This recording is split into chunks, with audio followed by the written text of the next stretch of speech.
Madame ou Monsieur le procureur général.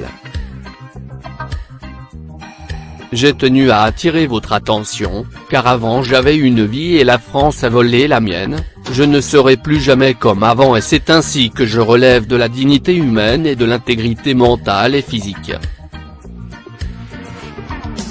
Au début de l'année 2011, un médecin avait tiré cette sonnette d'alarme afin de prévenir les administrations françaises, que ce manque de respect à la vie privée et familiale porte atteinte à la dignité humaine, par un certificat médical de non-assistance à personne en danger, mais la justice française et européenne ont fait preuve d'inertie.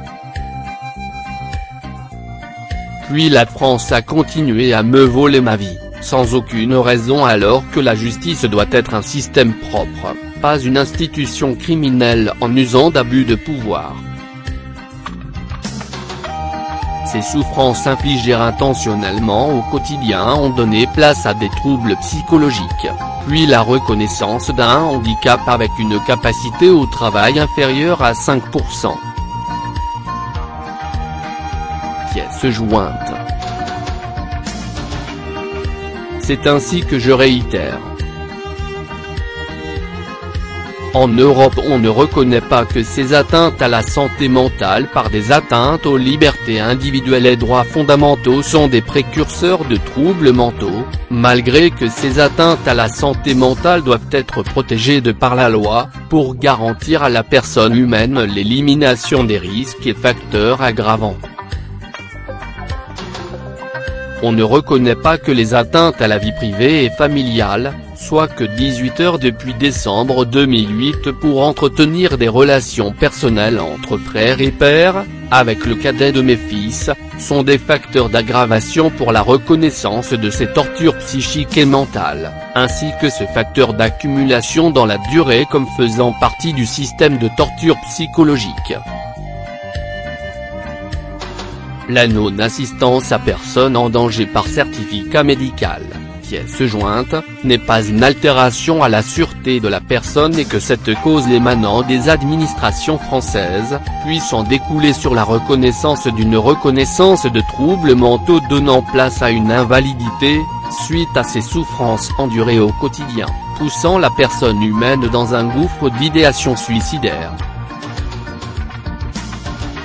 Les troubles psychologiques ou psychiatriques de la personne humaine étant occasionnés par des situations conflictuelles psychiques, suite à des abus de droit ou de pouvoir émanant de personnes physiques ou morales, agissant en qualité de, poussant la personne humaine dans un gouffre d'idéation suicidaire sont des situations d'altération des facultés mentales. Je n'ai jamais reçu réponse à ma question posée aux défenseurs des droits de l'État français. Dès lors que l'État français reconnaît le statut de la Cour pénale internationale en matière de génocide. L'expression atteinte grave à l'intégrité physique ou mentale désigne également une forme de génocide, bien qu'il subsiste une ambiguïté quant à l'interprétation de cette disposition, en ce qui concerne surtout une atteinte grave à l'intégrité mentale. Dans le projet de statut de la Cour pénale internationale, le comité préparatoire nota que la référence à une atteinte à l'intégrité mentale devait s'étendre d'une détérioration grave et permanente des facultés mentales. Veuillez agréer, Madame ou Monsieur le procureur général, l'expression de ma plus respectueuse considération. Monsieur Thériault-Bruno. Ci-dessous ma correspondance adressée aux défenseurs des droits en France. L'article 689-11 du Code de procédure pénale est ainsi rédigé, article 689-11. En dehors des cas prévus par le sous-titre 1er du titre 1er du livre IV du présent Code pour l'application de la Convention portant statut de la Cour pénale internationale, ouverte à la signature à Rome le 18 juillet 1998, peut être poursuivie et jugée par les juridictions françaises, Si elle se trouve en France, toute personne soupçonnée de l'une des infractions suivantes, 1 degré les crimes contre l'humanité et crimes de génocide définis aux articles 211.1, 211.2, 212.1 à 212.3 du Code pénal. Monsieur, le défenseur des droits. Il vous appartient de faire remonter auprès des autorités judiciaires françaises que les violences ou maltraitances institutionnelles ne sont plus tolérables et que chaque personne humaine a le droit de jouir de ses libertés et droits fondamentaux. Déclaration des principes fondamentaux de justice relatifs aux victimes de la criminalité et aux victimes d'abus de pouvoir. Adopté par l'Assemblée générale dans sa résolution 4034 du 29 novembre 1985-18. On entend par victime des personnes qui, individuellement ou collectivement, ont subi des préjudices, notamment une atteinte à leur intégrité physique ou mentale, une souffrance morale, une perte matérielle, ou une atteinte grave à leurs droits fondamentaux, en raison d'actes ou d'omissions qui ne constituent pas encore une violation de la législation pénale nationale, mais qui représentent des violations des normes internationalement reconnues en matière de droits de l'homme.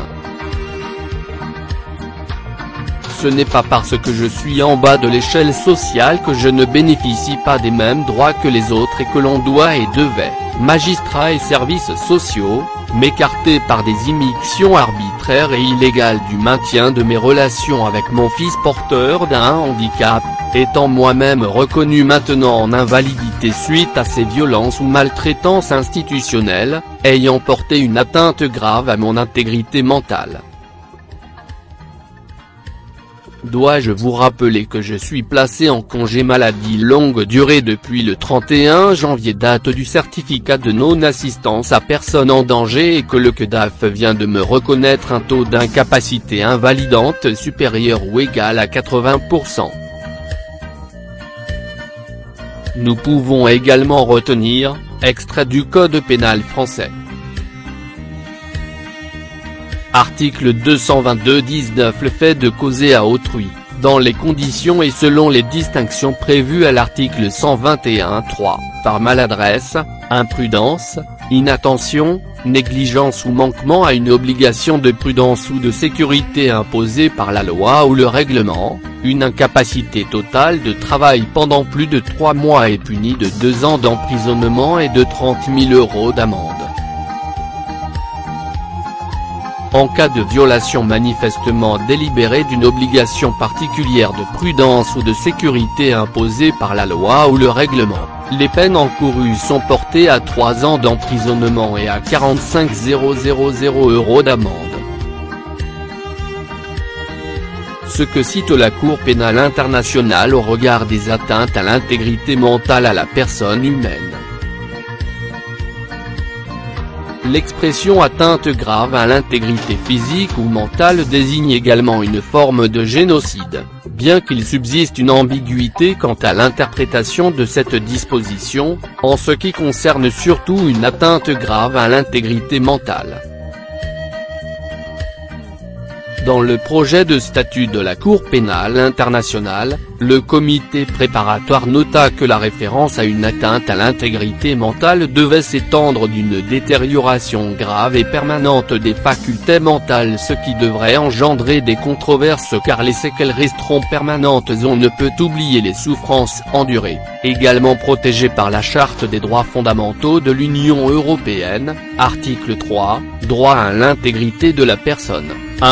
Toute personne a droit à son intégrité physique et mentale. Veuillez agréer, Monsieur le défenseur des droits, l'expression de ma considération distinguée. Monsieur Thériault Bruno. Note, un droit est un droit, ex. Le respect dû à la personne humaine par l'interdiction d'immixtion arbitraire ou illégale dans le cadre de sa vie privée ou familiale, article 17 CCPR, qui perdure depuis décembre 2008.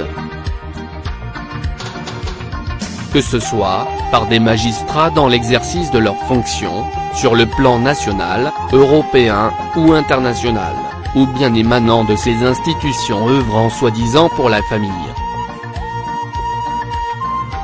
En l'espèce et au regard qu'ils puissent ignorer les valeurs et les principes fondamentaux de ce droit, représente un déni de justice.